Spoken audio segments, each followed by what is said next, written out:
Bienvenidas y bienvenidos a esta mesa, al conversatorio sobre políticas migratorias de refugio y la protección de personas migrantes. En el marco del 17º Encuentro de Derechos Humanos, Caminemos Juntos por la Integración, organizado por el Instituto de Democracia y Derechos Humanos de la Pontificia Universidad Católica del Perú, con el apoyo de la Maestría en Derechos Humanos. Mi nombre es Bruce Barnaby, voy a estar acompañándolos hoy en la moderación de este interesantísimo espacio. La mesa el día de hoy busca abordar y valorar los marcos normativos y las políticas en torno a la movilidad en nuestro país y en la región. Así, busca comentar los vacíos y las dificultades para brindar una adecuada protección a las personas migrantes y refugiadas y distinguir si se producen en las normas, en los marcos institucionales para implementar dichas normas o en los agentes y funcionarios responsables. De igual manera, esta mesa busca dar una mirada a la coordinación entre los países y a las instancias supranacionales. El espacio, para ello, contará con 3 destacadísimos ponentes. Vamos a presentar antes de comenzar a cada uno de ellos y la dinámica que vamos a tener el día de hoy es un espacio en 3 momentos. Un primer momento donde le voy a dar la palabra a cada uno de los y las ponentes para que den una pequeña presentación de unos 12 minutos cada una. Un segundo momento donde vamos a plantear una pregunta motivadora para que ellos puedan también generar un debate, una discusión, una conversación entre ellos. Y finalmente un último espacio donde vamos a buscar recoger algunas preguntas o generar algunas reflexiones finales que nos puedan ayudar en el marco de los objetivos de la mesa. Para ello, entonces, voy a pasar primero a presentar a cada una de las personas que nos acompañan el día de hoy. En primer lugar, vamos a presentar a Cristina Zamora.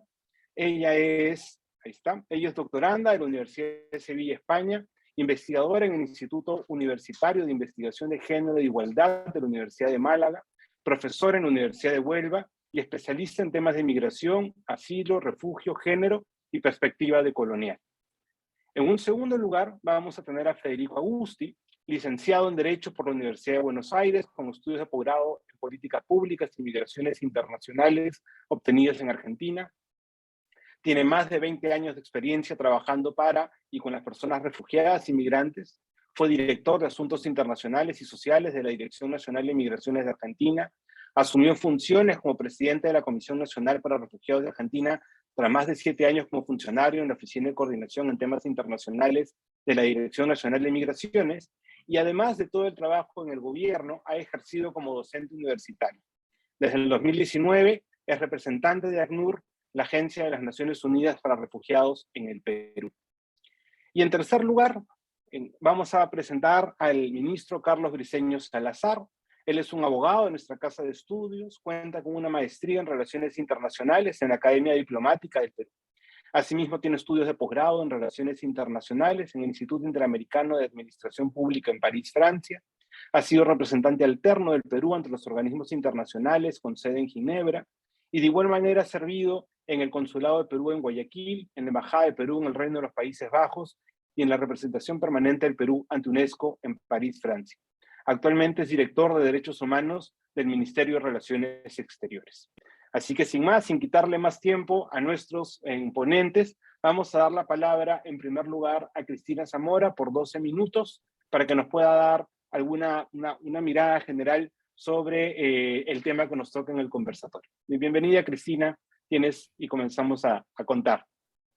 Muchas gracias, querido Bruce.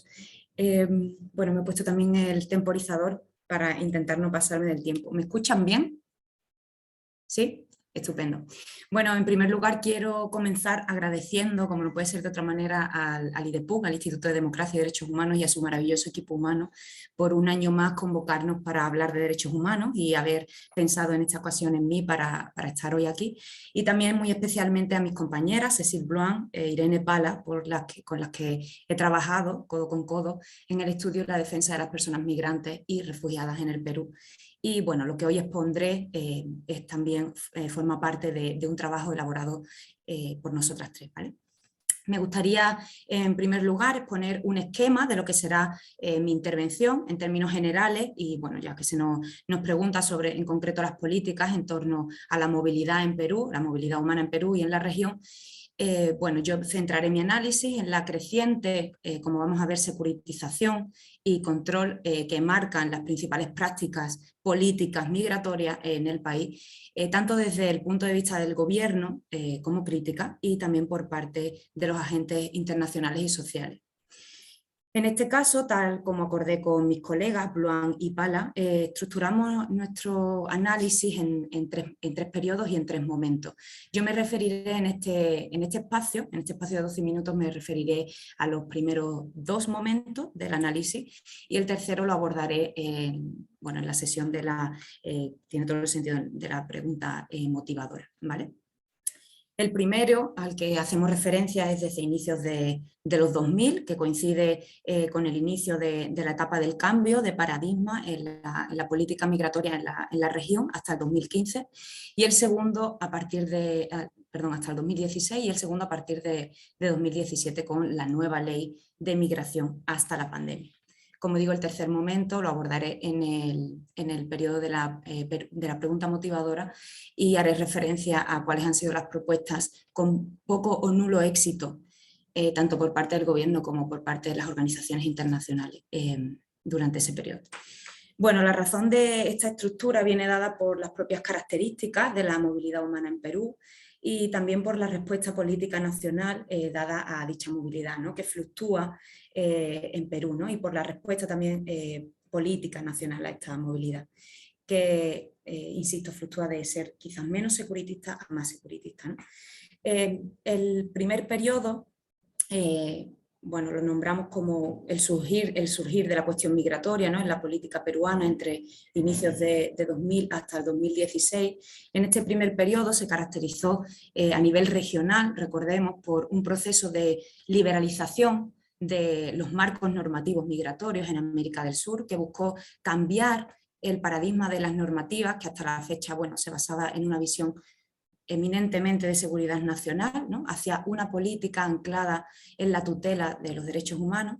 Y la influencia, por qué vino influenciado este cambio de paradigma, principalmente lo ubicamos en 2 motivaciones. Por un acuerdo, la aprobación, recordemos, del acuerdo de residencia de Mercosur en 2002, ¿no?, que impulsó un proceso de regularización migratoria a nivel interregional, y otro de los motivos de este cambio de paradigma lo situamos también en la influencia del siempre atento sistema interamericano de derechos humanos, ¿no? Recordemos también que la Corte Interamericana de Derechos Humanos en 2003, con su opinión consultiva 18/03, dispuso que la soberanía de los estados para la gestión migratoria siempre va a estar sujeta, no lo recuerdo así, a las obligaciones en materia de derechos humanos, ¿no? Pero bueno, Perú, a pesar de estos avances en la región, Perú siguió anclado, ¿no?, en su política de mínimos migratoria, como he comentado antes, muy anclada en la idea de la securitización, ¿no?, nacional.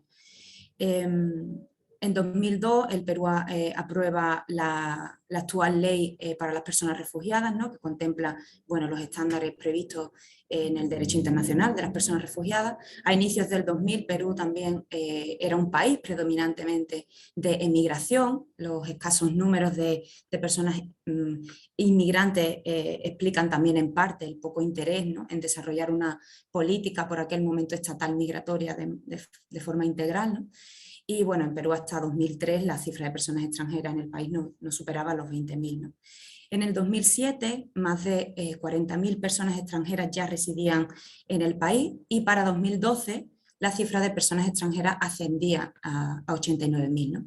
También es importante que constatemos que el perfil demográfico cambió en ese periodo, ¿cierto? Se pasó de una migración compuesta mayoritariamente por personas que provenían de Estados Unidos a un aumento también de ingresos de personas migrantes regionales, ¿no?, que salen de sus países a raíz de principalmente conflictos armados y violencia generalizada, ¿no? Bueno, es así que a partir de la segunda mitad de los 2000 se experimentó una reconfiguración en los corredores migratorios, que es cierto que ponen a Perú, ¿no?, que convierten a Perú en un país de tránsito para distintas nacionalidades, entre las cuales destacó en aquel momento la cubana y la haitiana, ¿no? Y es cierto que ya en 2010 solamente en torno a 300 personas habían solicitado protección internacional y bueno, en 2015 lo solicitaron, aumentó el número, lo solicitaron 400 personas y en 2016 ya nos encontramos con aproximadamente, bueno, rozando las 5.000 personas, ¿no?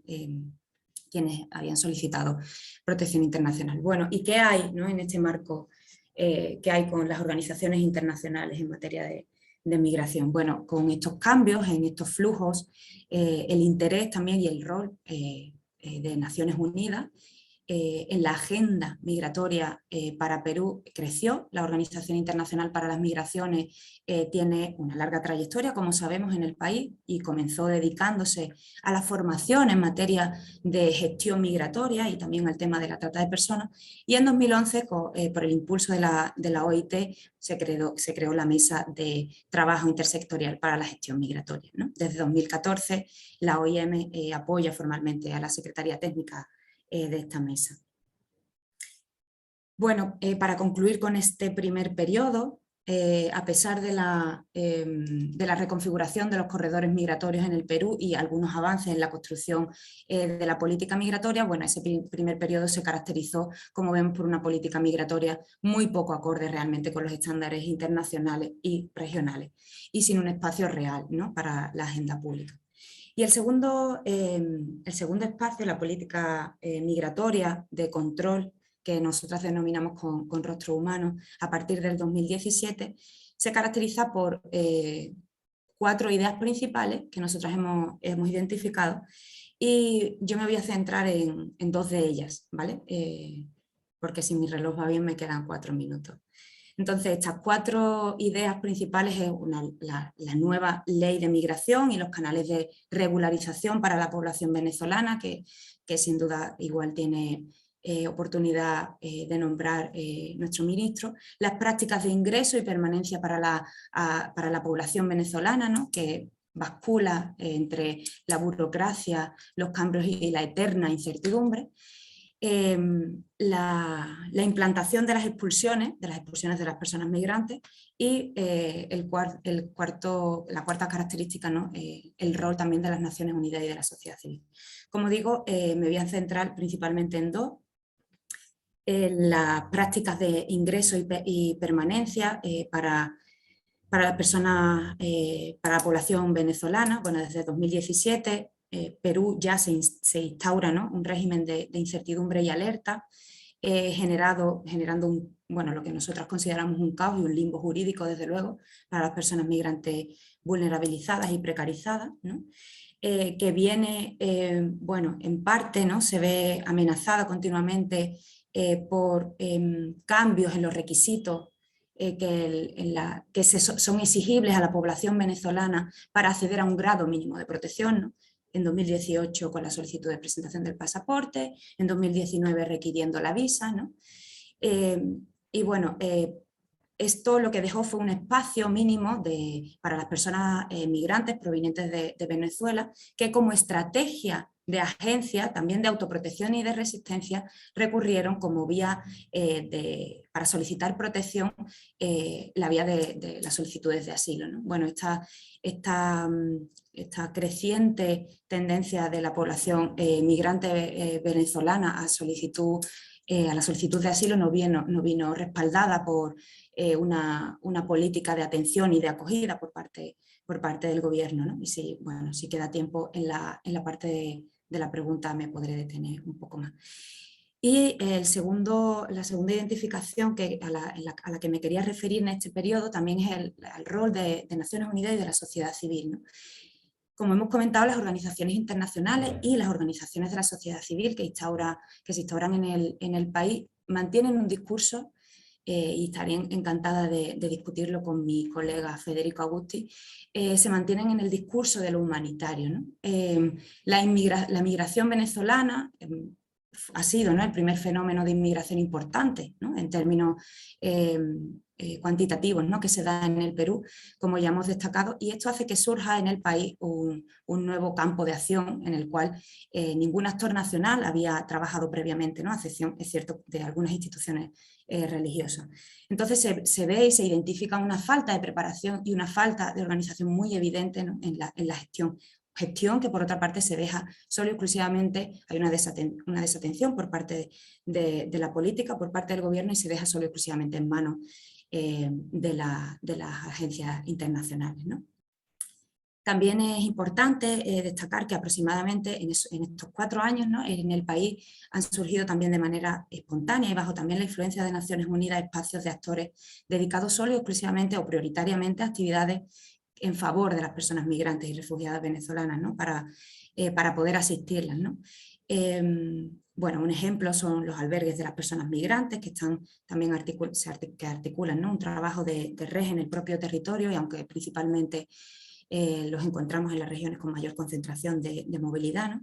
Y bueno, esto ha tenido también, o tiene una fuerte influencia en la forma de abarcar la cuestión migratoria por parte de todas estas instituciones, ¿no?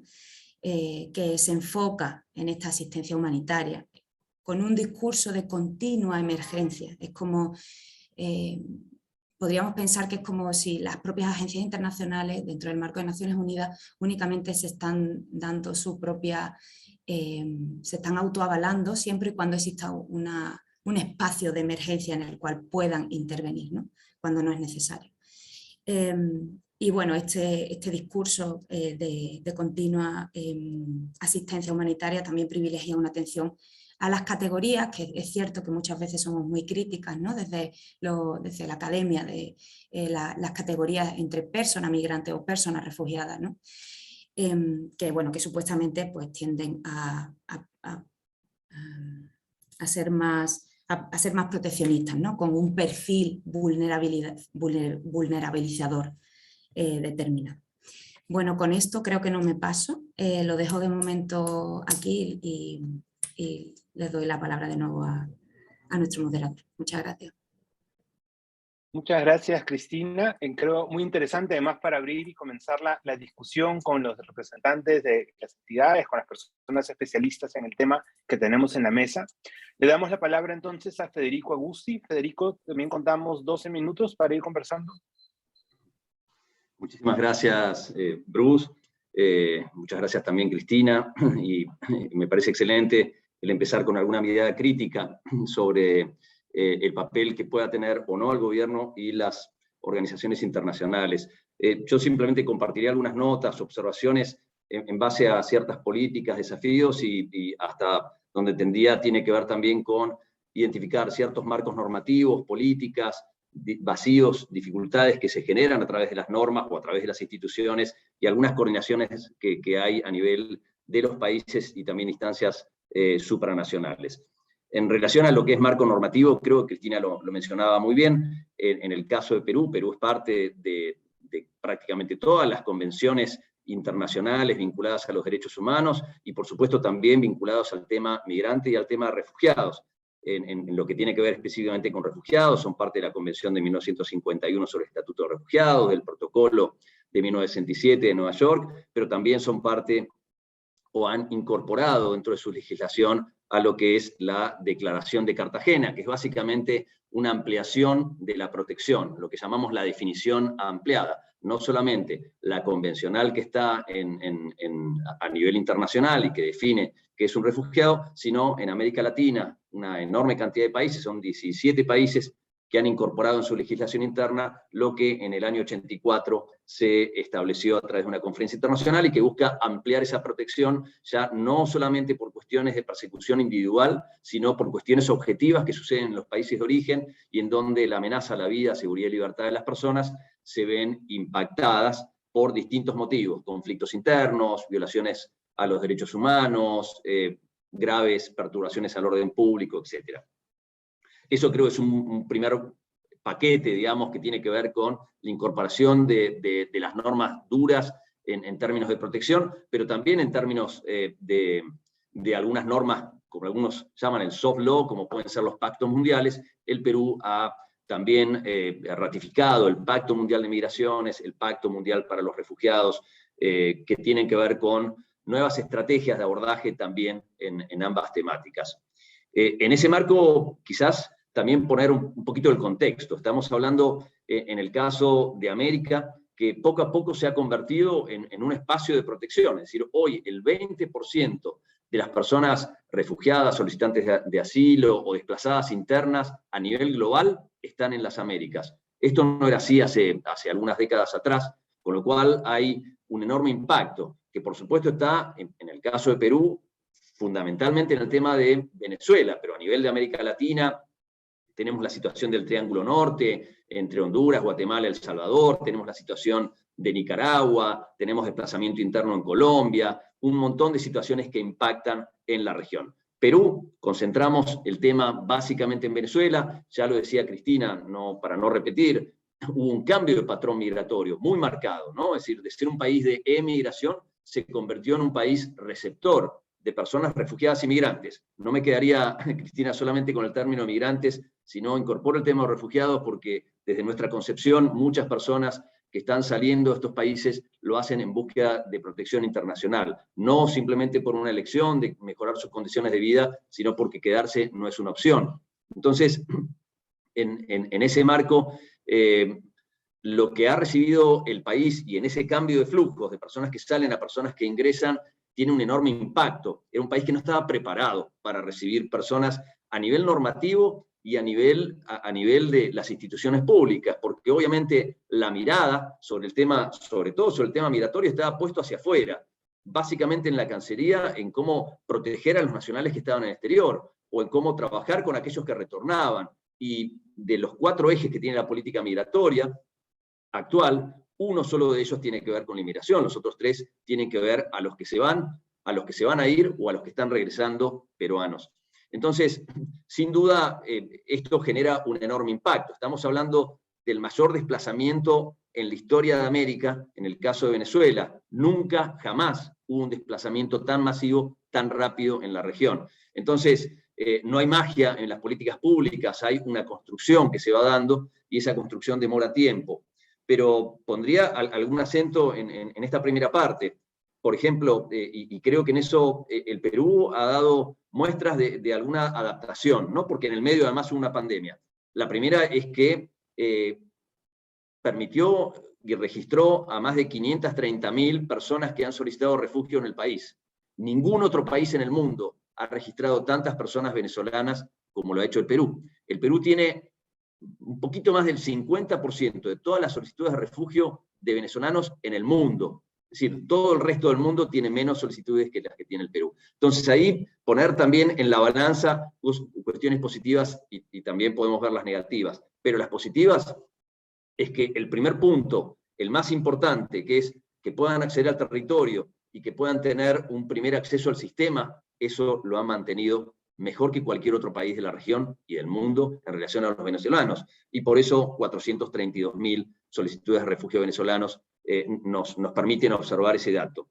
Claro, lo que se ha hecho, se ha priorizado una parte, ¿no? Priorizado la registración y el acceso, principalmente, como bien decía Cristina, antes de la pandemia y quizás antes de mediados del 2019, donde la política era más abierta. Pero se avanzó esa etapa de priorización del registro y luego, por supuesto, hay un montón de otras cuestiones que ya entramos en cuestiones más críticas. El registro es la primera fase, pero luego lo que se requiere es la determinación de la condición de refugiado. ¿Son refugiados? ¿No son refugiados? ¿Qué otro mecanismo podemos trabajar al respecto para dar una protección? Bueno, ahí hay todavía mucho desafío por delante, mucho trabajo por hacer. Solamente 4.100 personas han sido reconocidos, que es menos del 1% de quienes solicitaron refugio, y por supuesto ahí hay un enorme tema. En el medio también hay cuestiones bien prácticas, institucionales. Las capacidades para resolver no estaban. Es decir, antes, hasta el 2015 aproximadamente, el promedio de solicitudes de refugio en el Perú eran de cerca de 300 personas. Ese era el promedio. En el 2019, en un solo día, yo estaba en la frontera, así que puedo dar fe directa del caso, y estando la Comisión Especial de Refugiados en la frontera, apoyada por el ACNUR, entre otros, se recibieron en un solo día más de 4.100 solicitudes. Es decir, lo que antes hubiese demorado posiblemente 12 o 13 años, se recibió en un solo día. Entonces, hay que entender también esas enormes limitaciones, y eso implicó, bueno, trabajar con la Cancillería en poder fortalecer la Comisión Especial de Refugiados, y así, en términos prácticos, poner personal para que puedan trabajar en el registro de los casos, en la calificación de los casos, en la determinación de los casos, trabajar en forma conjunta con la Cancillería en desarrollar un proceso de registro. Había un Excel anteriormente, hoy hay un sistema que tiene un montón de virtudes y de prestaciones. Pero sin duda, entre eso hay algunas cuestiones por resolver. Por ejemplo, en términos de staff, en donde a través de un acuerdo que tenemos la Cancillería con el ACNUR, nosotros financiamos una parte importante del staff, pero ese staff no es permanente. ¿Y eso qué implica? Que anualmente hay y tiene que ver con cuestiones institucionales que tiene el Estado, ¿no? Y que hay que, sin duda, encontrarle la vuelta, porque implica cada año volver a renovar contratos, pérdida de tiempos y de meses, que implica que esas capacidades muchas veces quedan perdidas porque las personas terminan yéndose a otros trabajos, en fin, muchas cuestiones por resolver que son institucionales y presupuestarias también en ese tema. Propuestas se vienen trabajando también, junto con la Cancillería, se buscó un mecanismo de protección complementaria, podríamos llamar, que es la calidad migratoria humanitaria, sabiendo que los procesos de asilo demoran cierto tiempo y que habían ciertas limitaciones, posiblemente políticas, para avanzar en resoluciones por perfiles o resoluciones masivas de solicitudes. Entonces, buscar una alternativa, y creo que en eso las autoridades han tenido flexibilidad, y básicamente esa alternativa de la calidad migratoria humanitaria permite que los solicitantes de refugio puedan acceder a un carnet de extranjería mientras evalúan si quieren continuar o no con su solicitud de asilo. Entonces, ahí hay algunos mecanismos interesantes que también tenemos que empujar, acelerar, porque hasta ahora solamente 25.000 personas lo han obtenido, pero en eso seguimos trabajando con las autoridades en ver cómo avanzar, al igual que tratar de definir ciertos perfiles para poder avanzar un poco más rápido en tema de resolución de casos. Un segundo punto tiene que ver con algunos vacíos y dificultades. Creo que las dificultades, y Cristina lo había mencionado, tiene que ver primero con el tema de ingresos, ¿no? Ingresos regulares. Para lograr ingreso regular tenemos que pasar a mayor realismo. Si lo que se le va a pedir a una persona venezolana es pasaporte, visa, salida regular del país del que proviene, en este caso Ecuador, que implica además tener visa de Ecuador, bueno, sabemos cuál es la conclusión. Ninguno, absolutamente ninguno, puede acceder regularmente al territorio. Esto no significa que no ingresan al país, todos lo sabemos, todos los días entran entre 1.000, 1.200 personas, simplemente que no estamos registrando. Y no registrarla es un problema para la persona, es un problema para el país, es un problema para poder definir políticas públicas. Entonces ahí son algunas conversaciones que por supuesto tenemos con las autoridades, en donde tenemos desde nuestra perspectiva que encontrar algún mecanismo regular, en lo posible permanente, y me refiero no solamente al Perú, estamos hablando de los países de la región. Esto no solamente pasa aquí, pasa en Ecuador, pasa en Chile, pasa en varios países, pero encontrar mecanismos regulares para que las personas tengan un acceso como corresponde, digamos, registrado al país, y a través de eso tener acceso también a derechos. Tema de acelerar el acceso a la documentación, o el acceso a la documentación, creo que es el otro problema así muy, muy grande. Cristina mencionaba el acuerdo de residencia, que para mí es un gran honor, porque tuve la fortuna de poder escribir ese acuerdo y negociar ese acuerdo, y que sin duda fue revolucionario en América del Sur, por lo pronto, y que creo para mí deberían ser las bases que deberíamos todavía mantener, que el acceso a la documentación esté basado en la nacionalidad y la carencia de antecedentes penales, y no una serie de requisitos que se hacen de imposible cumplimiento. Y esto tiene que ver porque las categorías tradicionales que tenemos a nivel migratorio, de acceder por trabajo, por estudio, por inversión, por renta, etc., no suelen estar vinculadas a la realidad de nuestra región, en donde los mercados informales son muy, pero muy grandes, y por distintos motivos. Y porque además muchos tenemos esa mirada de que en realidad somos una patria grande dividida políticamente en distintos países, y para eso entonces tratar de encontrar algún mecanismo. Perdón, Bruce, sé que me queda muy poco tiempo. Ahí hay sin duda mucho trabajo para hacer, en términos migratorios, mecanismos de regularización, y en términos de asilo, en mejorar y acelerar los procesos para la determinación de la condición de refugiados. A partir de ahí se abre una serie de accesos a derechos fundamentales: acceso a la salud, acceso a la educación, acceso a abrir una cuenta bancaria, y para eso se requiere, sin duda, como primer punto, acceder al territorio regularmente, acceder a documentación y acceso a derechos. Queda muchísimo por hablar, pero espero que después tengamos tiempo para continuarlo. Muchas gracias, Bruce. Muchas gracias, Federico. Efectivamente, vamos a tener en un segundo momento unas preguntas motivadoras que están justamente relacionadas a lo que están conversando y creo que nos va a permitir también poder intercambiar un poco más en contenido sobre ello. Le vamos a dar la bienvenida al ministro Carlos Briceño para que pueda también comenzar con la ponencia. Bienvenido, Carlos. Tenemos también 12 minutos para esa primera presentación. Muchas gracias, Bruce, y quiero agradecer a los panelistas que me han antecedido. Soy Carlos Briceño, director de Derechos Humanos del Ministerio de Relaciones Exteriores y presido el Comité Especial para los Refugiados. Quiero agradecer a los organizadores de este evento, naturalmente, y he tomado debida nota y atención a todas las exposiciones de mis dos antecesores, y de repente la mejor manera es tratar de narrarles lo que ha ocurrido en el Perú en los últimos años, a fin de llegar poco a poco y se van decantando los retos que tenemos actualmente. El Perú, como ya lo ha dicho Federico anteriormente, no estaba acostumbrado a ser un país receptor de migrantes o de solicitantes de refugio. Históricamente nos hemos considerado, si vale el término, un país que exporta personas. Es decir, nuestra prioridad en política exterior siempre ha sido, ahora tenemos alrededor de 3 millones de nacionales peruanos en el exterior, y yo cuando he sido cónsul general pues me he preocupado porque esas personas sean regulares, reconocidas y respeten sus derechos en el exterior. Ahora estoy en el lado inverso, estoy en mi país viendo la figura exactamente opuesta. Por eso tengo muy claro y muy vivo todo lo que significa la naturaleza de un migrante, y no necesariamente un solicitante de refugio, pero como todos sabemos, todo refugiado es un migrante, pero no todo migrante es un refugiado, ¿no es cierto? Entonces, desde el punto de vista del refugio, que es lo que me compete a mí, no tengo capacidades para, digamos, determinar o exponer sobre la política migratoria peruana que le corresponde a la Superintendencia Nacional de Migraciones, pero desde el punto de vista del refugio sí tenemos algunos comentarios que nos parece que está dentro del mandato y las competencias en el trabajo que realizamos.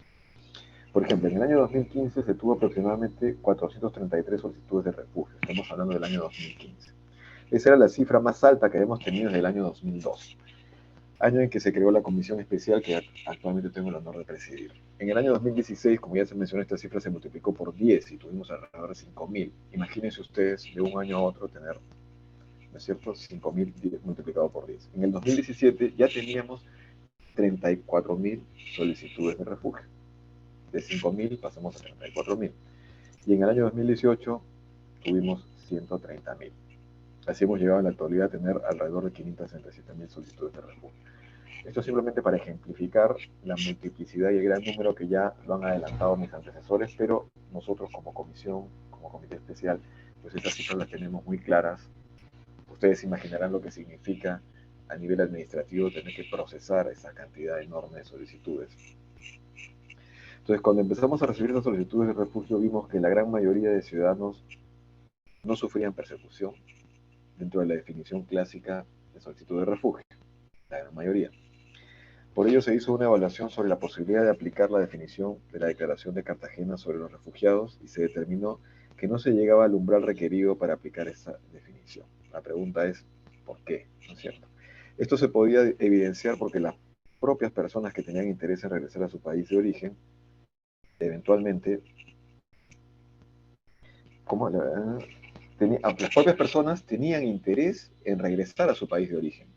Entonces ahí venía la bueno, usted realmente a la hora de la entrevista, de la primera comunicación, se le preguntaba a usted, bueno, pide refugio. En realidad yo estoy saliendo, quiero conseguir trabajo, o sea, no calzaba. No obstante ello, la obligación internacional es a cualquier pedido de refugio, nosotros la admitimos y cumplimos con la obligación de recibirla y darle trámite. Eso se ha hecho. Aún hoy, si nosotros le preguntamos a una persona si quiere regresar a su país o está conforme con estar impedida de regresar por el estatuto del refugiado, en su gran mayoría nos responden que no están dispuestos a sacrificar la posibilidad de regresar a su país de origen a ver a su familia, a sus seres queridos. Entonces, esto reafirma el hecho de que en el movimiento masivo de ciudadanos venezolanos hay algunos que sufren persecución, pero existe una mayoría, un número importante, que no la sufre y no tiene problema en regresar a su país de origen. Por otro lado, la Comisión sí ha ido aplicando la Declaración de Cartagena, pero no bajo la modalidad prima facie, es decir, un reconocimiento en principio que todo venezolano que viene de Venezuela, sino evaluando cada caso en particular y determinando la existencia de una situación de alta vulnerabilidad por la realidad política, social y económica de su país de origen.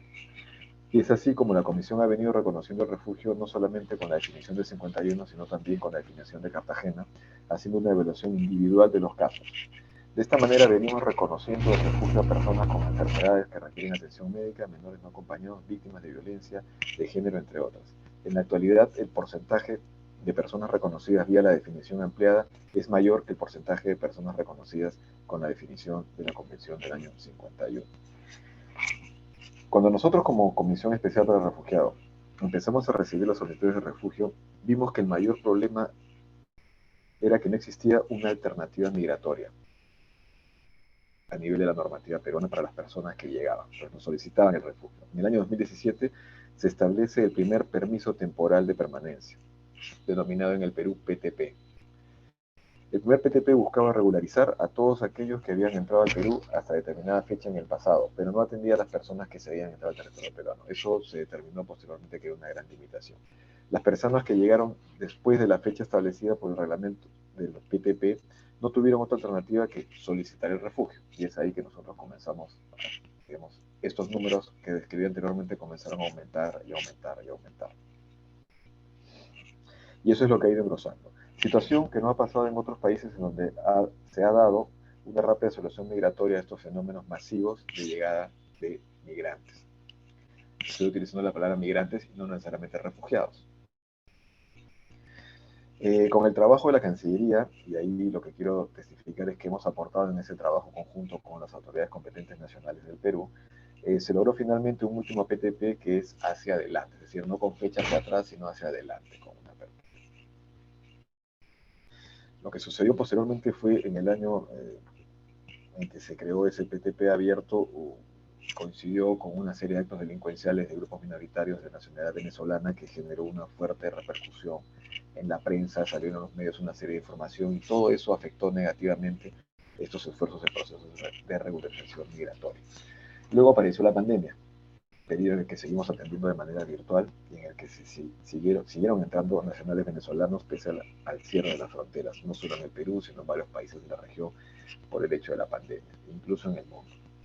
En todo este tiempo lo que el Perú ha deseado es evitar dejar desprotegidas a las personas mientras no tuvieran una alternativa de regularización migratoria.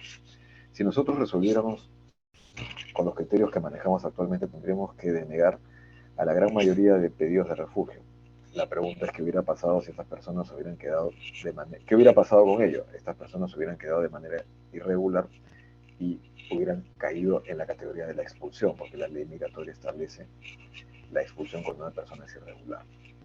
La condición de solicitante de refugio, es decir, ese pedido que hemos recibido y le hemos otorgado la categoría de solicitante de refugio, les ha permitido a las personas permanecer en el Perú, no ser expulsadas y poder trabajar. Esa es una realidad con la cual estamos lidiando y tenemos 537.000 solicitudes de refugio. Lo que quiero resaltar es que la idea del Estado peruano ha sido siempre tratar de brindar protección a las personas y no dejarlas desguarnecidas a la aplicación de normas migratorias que pudieran terminar con su expulsión.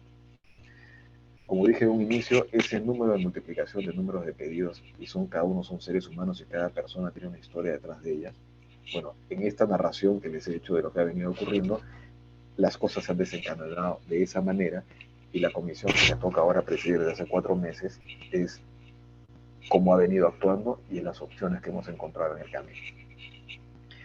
Ahora estamos buscando trasladar a todo ese universo de personas, las 537.000 solicitantes de refugio, porque sabemos, al menos nosotros, prevemos que no van a calificar la mayoría de ellas, a una alternativa, y es la calidad migratoria humanitaria, que es una condición de residencia que va a otorgar o que otorga el Ministerio de Relaciones Exteriores, del cual soy parte, con base en criterios humanitarios para personas venezolanas que han solicitado la condición de refugiado. Esta calidad migratoria les permite trabajar de manera subordinada, autónoma o por cuenta propia para emprender un negocio y consideramos que es una solución para su regularización migratoria en el territorio peruano. Pese a las dificultades que estamos teniendo, se ha podido conceder la calidad migratoria humanitaria a 61.000 personas. Hay una diferencia respecto a la cifra que planteó Federico anteriormente. Lo que hemos logrado hacer es recibir y aglutinar, porque todo tiene procedimientos administrativos como cualquier país del mundo y se requieren una serie de requisitos, antecedentes penales, antecedentes policiales, antecedentes judiciales. Recabar esta información no ha sido un trabajo fácil y se logró recabar de 61.000 personas y todo eso se dio el trámite y se logró, digamos, establecer, ok, se concede a estas 61.000 personas.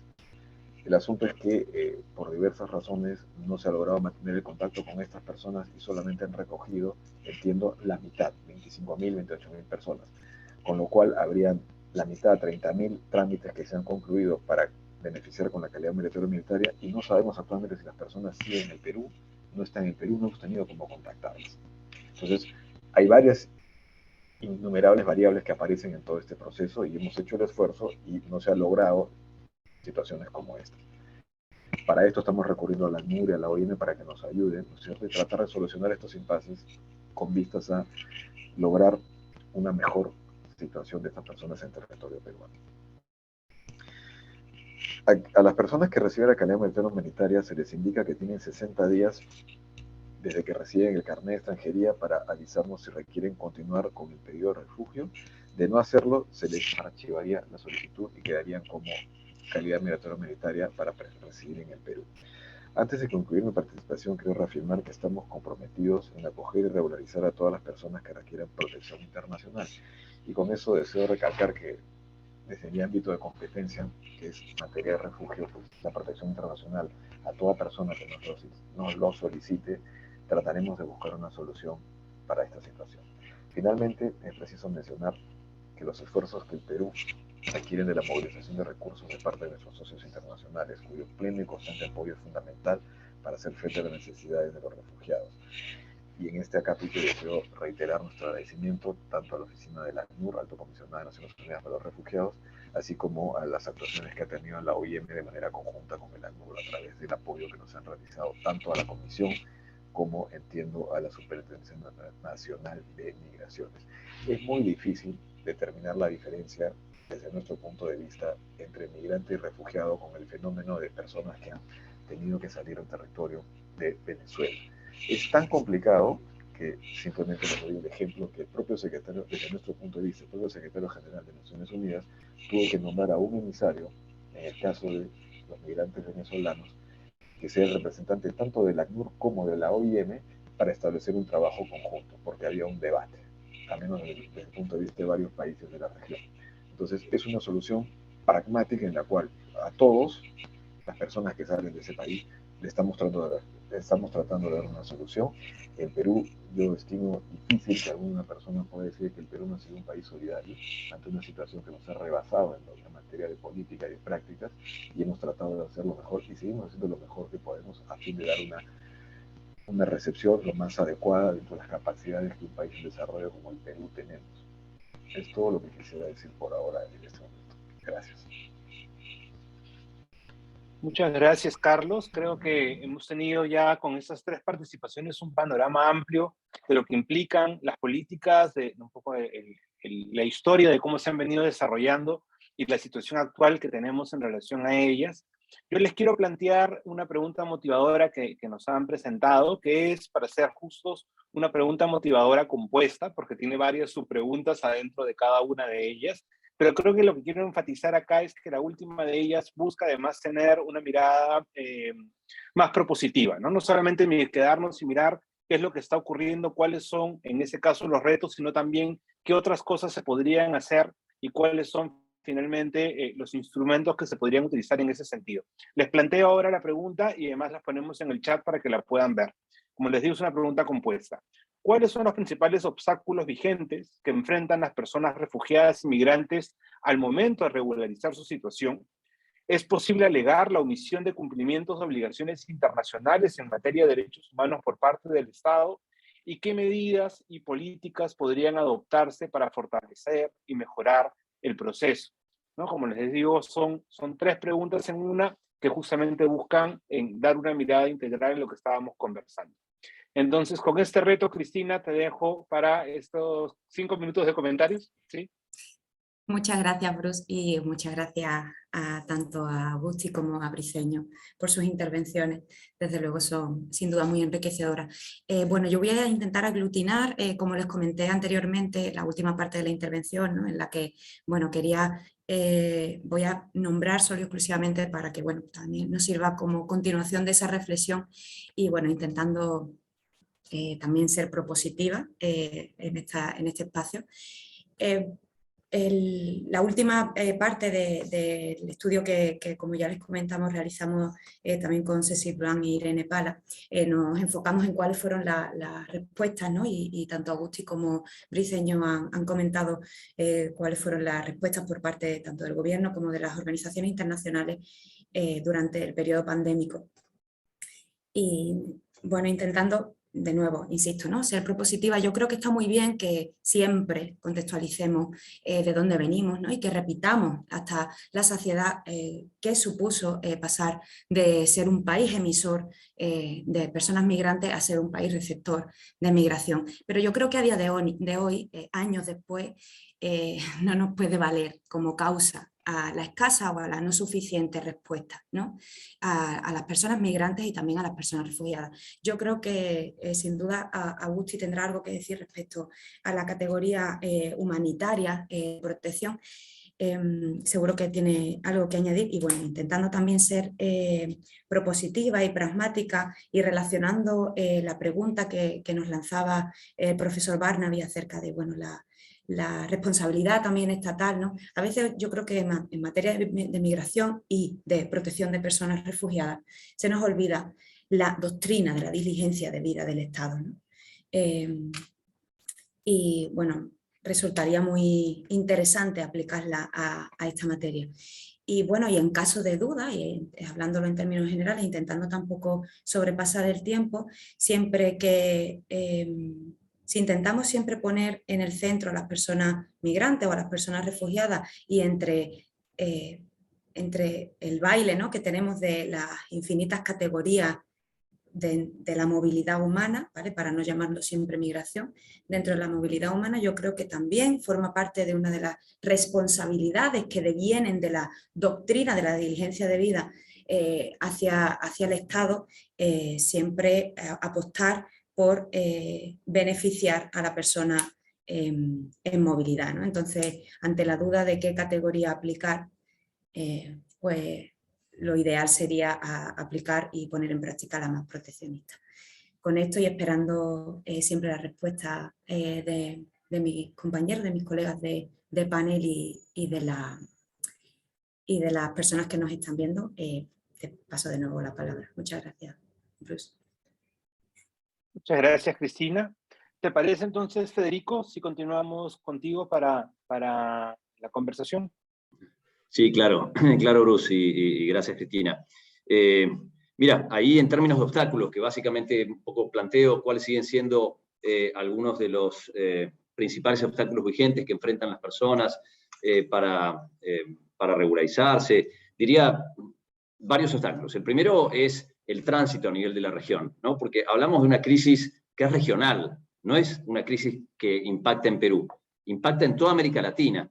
Entonces, la respuesta debería estar en mecanismos regionales, la primera observación. Y hay muchos mecanismos regionales, pero que todavía tienen mucho trabajo por delante para poder hacer coordinaciones eficaces. El proceso Quito, por un lado, que está liderado por países, donde vienen trabajando desde hace un año, iniciaron con un plan de acción bien interesante, pero luego las cuestiones técnicas no han logrado resolver, para mí, lo que es el núcleo del problema.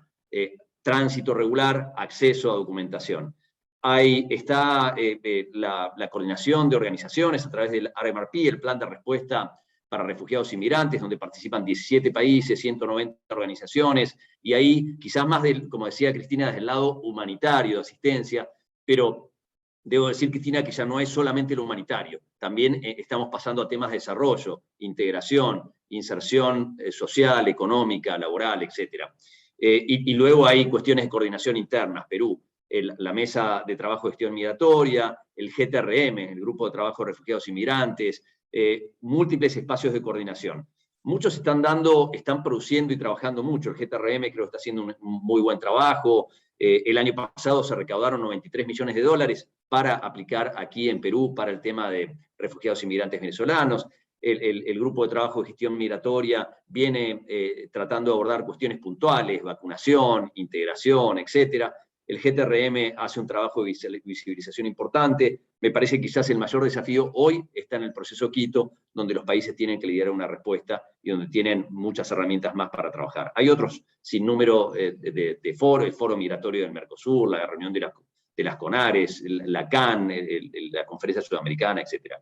Si vemos de vuelta obstáculos, reitero lo que dije antes: tránsito regular por la región y por lo tanto ingreso y tránsito en el país regular, acceso a los requisitos para obtener la documentación. Los venezolanos no pueden obtenerlo, entonces hay dos alternativas: mantenemos algo que no se puede vislumbrar con la realidad, o tratamos de acomodarnos a una realidad que es bien dura, porque no es que la gente no quiera traer los documentos, es que no los pueden conseguir, y entonces lo que generamos es irregularidad, la estamos generando, cuando podríamos generar lo contrario, regularidad en el ingreso y regularidad en la permanencia. Y finalmente, el obstáculo para integrarse social, laboral y culturalmente está muy vinculado a estos anteriores. Si uno no puede tener una documentación, difícilmente pueda revalidar su título, trabajar laboral, insertarse formalmente en la economía, difícilmente pueda abrir una cuenta bancaria, difícilmente pueda inscribir a los niños en la escuela, difícilmente pueda acceder al sistema de salud. Entonces, si no resolvemos el tema documental, finalmente la integración se hace súper compleja. Y a veces muchas de las respuestas de las personas que regresan no tiene que ver tanto con que su necesidad es regresar, tiene que ver con que no se pueden integrar. Y lo que finalmente te dicen: mira, hace 4 años que estoy acá, no puedo revalidar mi título, no puedo trabajar regularmente, no tengo programas sociales, y entonces ante eso me vuelvo. Entonces, la realidad es mucho más compleja que una simple decisión. Ahí creo que hay también mucho trabajo por hacer, mucho por acelerar. Creo que hay una discusión que la planteó Carles también, y es una discusión bien válida. ¿Deberíamos aplicar Cartagena? ¿Deberíamos aplicar otros mecanismos? ¿Deberíamos aplicar en algunos casos Cartagena y en otros no? Bueno, creo que son discusiones que demorarían un poquito más de tiempo, que son de alguna manera cuasi legales, o legales, mejor dicho, pero también tienen algunos aspectos políticos y que son bien interesantes. De alguna manera Cartagena respondió a una cuestión política, ¿no? Decir, ok, miren, no solamente la persecución individual, sino cuando hay causas objetivas que suceden en el país de origen, como puede ser violación de derechos humanos. Hay una enorme cantidad de informes que hablan de la violación de derechos humanos, violencia generalizada, situaciones en la frontera, en Colombia, que son bien complejas, y a veces al interior, como los colectivos y otros, que generan que muchas personas tengan que salir por esas situaciones, graves alteraciones al orden público, o conflictos internos, donde algunos países han reconocido un presidente y otros otro. Entonces, hay también ciertas cuestiones objetivas que deberían ser cuestiones de una discusión mucho más de fondo sobre qué categorías aplicar. Pero aún así, y con independencia de las categorías, tenemos que centrarnos en las personas y sobre eso trabajar en términos de movilidad, buscando resoluciones que sean objetivas y eficientes para que esas personas puedan integrarse en la sociedad. Hasta ahí lo dijo Bruce por los 5 minutos, pero espero que tengamos posibilidad de seguir conversando. Gracias. Muchas gracias, Federico. Sí, creo que es una mirada muy interesante. Además, tener en cuenta que eso no es un fenómeno que se vea solamente desde una perspectiva, ¿no? No es una mirada solamente legal, sino que tenemos que verlo cómo eso afecta política, social y económicamente a las personas en particular. Carlos, te doy la palabra de 5 minutos también para conversar sobre estas preguntas. Muchas gracias, Bruce, y quiero agradecer tanto a Cristina como a Federico, si me permiten tutearlos ambos. Lo que mencionó Federico sobre las calidades, hay un debate interminable. Yo hace 4 meses o 5 estaba en Ginebra, en la misión permanente, y ese es un tema que, digamos, es eterno. Pero como bien han resuelto tanto Cristina como Federico, el asunto es cómo resolver lo concreto y cómo darle a una persona una calidad migratoria adecuada para que pueda estar en un país como el Perú, en este caso. Respecto a la pregunta, ¿cuáles son los principales obstáculos vigentes? Miren, no quiero repetir lo que han dicho, para mí es uno el principal y de ahí todo lo demás corre, es la indocumentación.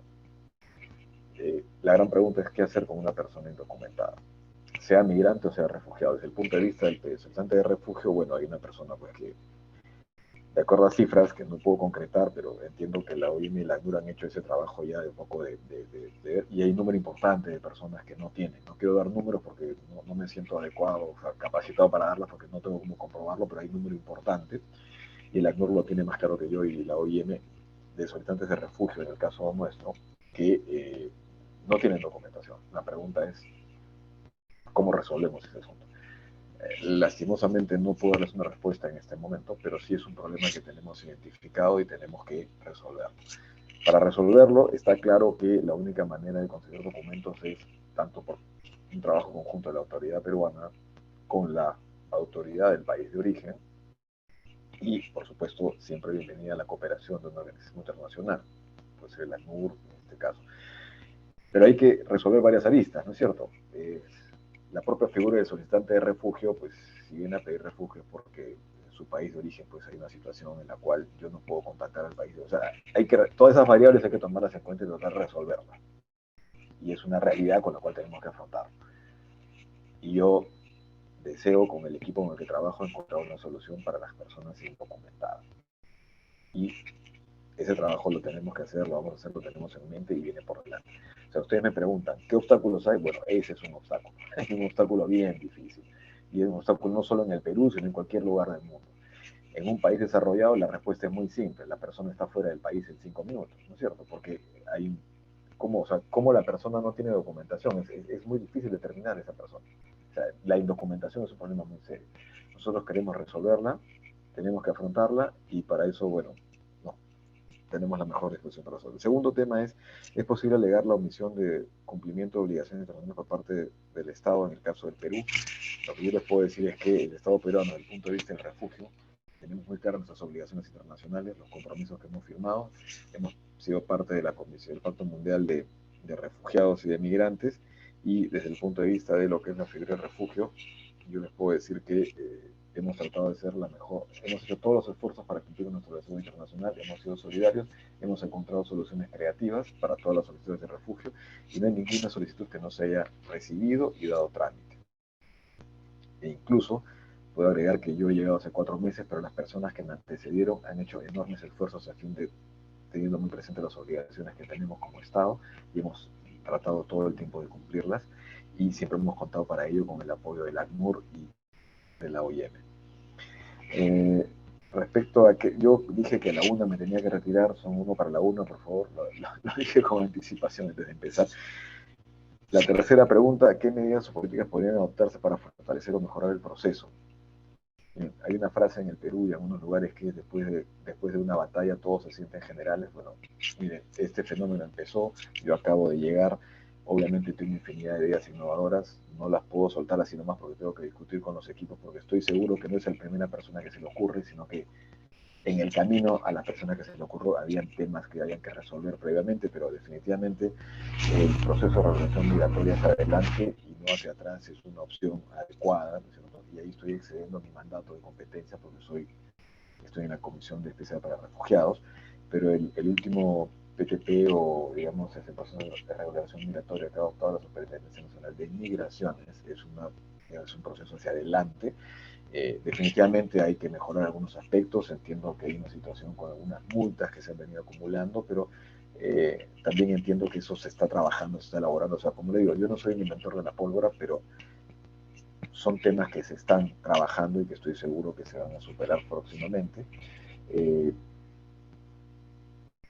Estas medidas son para fortalecer, ¿no es cierto?, el ingreso y la regularización de las personas extranjeras en el Perú, en este caso la mayoría de ellos venezolanos. La integración del migrante a la sociedad es definitivamente un asunto que requiere mayor trabajo, pero, a ver, entendí el mensaje de la señora Zamora Gómez o Cristina de decir que ya ha pasado mucho tiempo para estar nosotros, pero lamentablemente la realidad de un Estado no es como uno quisiera. O sea, el Estado tiene diferentes estamentos, hay que afrontar políticas públicas, hay que trabajar coordinadamente con diferentes entidades. Luego que se adopta una política pública, hay que implementar la política pública desde la cabeza de la institución hasta llegar a la persona que atiende directamente al operador directo. Entonces, todo ese proceso toma tiempo. Nosotros, como al menos desde el punto de vista de la Cancillería, estoy seguro que mis colegas de otras entidades públicas respecto a esta gran situación, tenemos el objetivo de resolverlo. E integrar a un número de personas a un país, yo sí considero que hay beneficios en ello. O sea, sí hay beneficios en la integración de un migrante extranjero a un país. Y en el caso del Perú, eso no va a ser la excepción.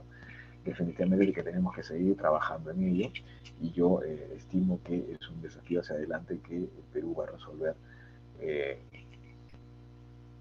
en el momento y conforme a los tiempos que manejamos, porque tenemos ese objetivo. Muchas gracias, todo lo que podría decir, y en unos minutos voy a tener que desconectar. Muchísimas gracias. Muchas gracias, Carlos. Además, muchas gracias por participar el día en la mesa. Justo vamos a entrar a una última ronda de reflexiones. No sé si quieres comenzar tú simplemente para cerrar, si es que tienes que retirarte, y le damos paso a las otras personas, o si no, ya pasamos a las siguientes personas, como tú me digas. Sí, bueno, te agradezco, Bruce, y les agradezco a Cristina y a Federico. Ya más o menos que había hecho una pequeña intervención de wrap up, si me permiten la frase en inglés. Solamente reiterar que tenemos la mejor disposición a trabajar de manera conjunta a nivel de entidades del Estado peruano, y por supuesto siempre con el apoyo y más que bienvenido del ACNUR y de la OIM. Y quiero agregar algo más, que lo más importante de una institución o de una entidad para nosotros es su gente. Entonces, bajo esa perspectiva, no solamente está comprometido los funcionarios o personas de la Administración Pública peruana con resolver esta situación y buscar un camino hacia adelante, sino que la actuación del ACNUR pues, tiene mucha responsabilidad. Federico Augusti, y le atribuyo todos los éxitos y el apoyo que recibimos más allá de la institución. Como digo, la gente hace mucho en la institución, y Federico Augusti, el que fue conocido y llevado al Perú, pues es incansable su labor, y apreciamos mucho todo el trabajo que hace. Podemos no coincidir en varias cosas, en algunas, pero sin embargo el espíritu de trabajar conjuntamente nunca va a cesar y se va a mantener. Eso es todo lo que quisiera decir en esta reunión, y lamento tener que retirarme, ser el primero de repente que me retiro. Muchísimas gracias. Y gracias nuevamente a los organizadores. Muchas gracias, Carlos. Nos veremos pronto. Como tú decías, un gusto además poder tener esos espacios para conversar, para dialogar, para diferir, si es que esa es la situación, pero siempre para construir. Entonces, sin más, le damos la despedida a Carlos, y quiero darle la palabra a Cristina y a Federico en esta última parte, que sería reflexiones, lo que quedó en el tintero y conclusiones finales del evento. Entonces, si te parece bien, Cristina, te paso a ti la palabra por 3 minutos. Estupendo, muchísimas gracias, Bruce. Bueno, como hay varias cosas que me quedan en el tintero, pero no voy a agotar, creo, ni siquiera los 3 minutos. Bueno, Briceño comentaba, yo me voy a poner muy académica ahora, ¿vale? Porque de hecho ese es mi rol y por eso estoy aquí. Briceño me comentaba ahora, ¿no? El nivel de observancia que estáis poniendo el Estado peruano, ¿no? El cumplimiento de los pactos y de los instrumentos de derechos humanos que el Perú tiene firmado. Y como yo recuerdo en mis clases, es muy importante también tener en cuenta que, bueno, ante Augusti también ha hecho referencia, bueno, los instrumentos de derechos humanos, algunos de ellos son soft law, ¿no? Pero eso no significa que el Estado deba o no tenga la obligación de poner tantos recursos, ¿no? Algo que también ha comentado Augusti, para alcanzar el cumplimiento de los derechos humanos que se ha comprometido. Y en esto lo que quería recordar es, de nuevo, la doctrina de la diligencia debida, que no exige solo y exclusivamente a los estados una observancia, ¿vale?, mínima en el cumplimiento de los derechos a los que se han comprometido, sino que también, y esto afortunadamente también lo dicen los comités de derechos humanos de Naciones Unidas, exige medidas de facto proteccionistas. Y yo creo que ahí el Estado peruano y la política en materia de protección de las personas refugiadas del Estado peruano no lo cumple, ¿no? Hasta el nivel que puede ser exigible. Y yo entiendo, por supuestísimo, el rol de cada una de la sociedad, ¿no? Que estamos aquí representadas, las organizaciones internacionales, el gobierno y la academia, y yo creo que también forma parte de la propia idiosincrasia de la academia, forzar y criticar, ¿no? De manera constructiva cuando no llegamos a los estándares a los que nos hemos comprometido.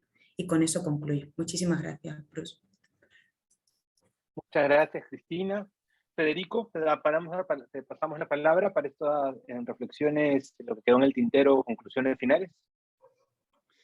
Muchas gracias, Bruce, y de vuelta, Cristina, muchas gracias también. Me encanta tu mirada crítica y creo que deberíamos tener más espacios con miradas más críticas, porque a través de la crítica tenemos que interpelarnos de todo lo que falta por hacer. Quizás como conclusiones, las luces y las sombras, ¿no? Las luces o lo positivo, en el caso de Perú, son parte de sus números. Los números es lo que nos muestra de manera muy reducida la realidad, ¿no? Hay más de 1.300.000 personas. Esto era absolutamente impensable hace apenas 3 o 4 años atrás. No había ninguna posibilidad de pensar algo así en Perú. Y hoy hay cerca de 1.300.000 personas. Nuestras estimaciones que en el tema de venezolanos vamos a llegar a 1.450.000 a fin de año. Entonces, miren, es el segundo país del mundo que ha recibido la mayor cantidad de personas venezolanas. Entonces, ahí primer número. Segundo, tema de sistema de asilo. Hay una enorme complejidad, la hemos reducido, por supuesto, sobre algún debate, declaración de Cartagena, no Cartagena, etcétera. Pero, y Cecil, que trabaja ahí contigo, ha hecho un súper buen análisis también sobre el tema de Cartagena, si debería aplicarse o no. Su conclusión es que sí. Pero, sin perjuicio de eso, hay más de 530.000 personas que han accedido al sistema de refugio. Luego, la resolución es un segundo paso, pero esto significa una protección inicial, precaria, pero una protección. Esas personas pueden trabajar, pueden estar regularmente, no pueden ser devueltos hasta tanto no se resuelva. Y no resolverlo no ha sido negligencia, no resolverlo ha sido una decisión porque todavía las condiciones de resolverlos podrían haber sido negativas y podrían impactar negativamente en las personas. Entonces, también para tener en cuenta parte de ese paquete en tema de positivo. En la columna del debe, ¿no? Que harían los contadores, está lo que falta, y falta un montón, falta muchísimo. Yo diría, y quizás como recomendaciones, temas de ingreso, y insisto en esto porque es uno de los primeros puntos. Si las personas no pueden ingresar regularmente al país, ya su inicio empieza siendo muy complejo. La posibilidad de que sufran explotación, abuso, discriminación, son mucho mayores. Ingreso. Tenemos que encontrar mecanismos para ingresar, y para eso no hace falta magia. Hay que simplemente dejar sin efecto el tema de pasaporte y visa, que puedan ingresar con cédula de identidad. Ahí resolveríamos prácticamente el 90% de los problemas, que puedan ingresar con documento de identidad, como se hacía en el 2018, 2019, en varios países de la región. Y si se quiere poner una visa, que no sea visa sobre pasaporte, que sea visa electrónica, que sea visa sobre documento, y que tengan los estados la capacidad de poder implementar una política de visas en corto plazo, y no con turnos para dentro de 2 años. Y eventualmente con excepciones humanitarias. Documentación, bueno, lo práctico, extendamos el CPP, sería lo más rápido, lo más fácil, y en eso estamos dialogando con las autoridades y tenemos toda la confianza de que eso va a avanzar. Por supuesto, por plazos mayores. 3 meses no es un tiempo, necesitamos plazos mayores. Y necesitamos resolver los problemas, multas. Y las multas son impagables, los valores de las multas diarias, cotidianas, son impagables. Hablamos de personas que salen de la mayor crisis humanitaria de la historia de América. Entonces, eso hay que tenerlo en cuenta. Segundo, mejor que un CPP sería que tenga una calidad migratoria, porque eso da verdadero acceso a los derechos, como dice Cristina, en un marco de igualdad de derechos, igualar, no tener 2 categorías, los que tenemos todos los derechos nacionales y los que no, o los que tenemos todos los derechos, los que tienen calidad migratoria humanitaria, que tienen ciertos derechos, y los que tienen CPP, que tienen menos derechos. Tenemos que igualar en derechos. Entonces, calidad migratoria humanitaria es algo posible. Lo decía Cristina, el acuerdo de residencia mostraba básicamente eso, que podamos acceder por la nacionalidad y siempre que cumplan con algún requisito como no tener antecedentes penales. Se puede, hay marcos que ya existen. Tercero, resolución de la condición de refugiados. tenemos que generar distintos mecanismos. Seguimos trabajando con mecanismos individuales, bueno, vamos a demorar 400 años en resolverlo. Si trabajamos por grupos o perfiles, podemos trabajarlo mucho más rápidamente. Hay mecanismos, se pueden hacer, estamos en conversaciones, tenemos que lograr acelerar parte de ese punto. Y el último, Bruce, quizás tema de integración. Tiene que haber un abordaje integral para el tema de integración. Y tenemos que tener políticas mucho más claras en algunas cuestiones. Si queremos aprovechar el capital humano, bueno, trabajemos en relocalización interna, no solamente las organizaciones internacionales, ONGs, con el gobierno, con los gobiernos regionales, con los gobiernos locales. Trabajemos en facilitar la revalidación de títulos. No podemos demorar meses o años para revalidar un título de una persona profesional que además puede aportar muchísimo. Trabajemos en facilitar la matriculación de los niños, trabajemos en una comunicación positiva para que las personas se sientan bienvenidas y puedan ser integradas aquí a la comunidad. Hasta ahí lo dejaría, y bueno, en alguna otra oportunidad podemos discutirlo con más profundidad todavía. Muchas gracias. Muchas gracias, Cristina, Federico. Es para el instituto, para la universidad, un gusto poder además tenerlos presentes en el encuentro, recibir y escuchar todas las ideas y comentarios que han brindado el día de hoy. Con eso, la mesa de hoy, que es el conversatorio sobre políticas migratorias, refugio y la protección de personas migrantes, integrada por Cristina Zamora, Federico Agusti y el ministro Carlos Briceño, se da por terminada. Quiero invitarlos e invitarlas a todos y a cada uno de ustedes a que puedan seguir participando en las actividades del encuentro que vamos a tener a lo largo de estos días. El día de hoy, a las 5:20 de la tarde, se encuentra la presentación de la obra teatral Instrucciones para despedirse de una casa, auspiciada por la OIM y la Misión Perú de la OIM y el Teatro La Plaza. Y a las 6 de la tarde, el panel sobre acceso a la salud y educación para personas migrantes y refugiadas, con la presencia de Ruth Guaranca, Maribel González de Freitas, Lorena Alcázar, Helen Cisternas de Chile. Así que sin más, muchas gracias, nos estamos viendo y nos estamos encontrando en los siguientes eventos del encuentro. Chao Cristina, chao Federico, muchas gracias. Muchas gracias. Muchas gracias. Chao.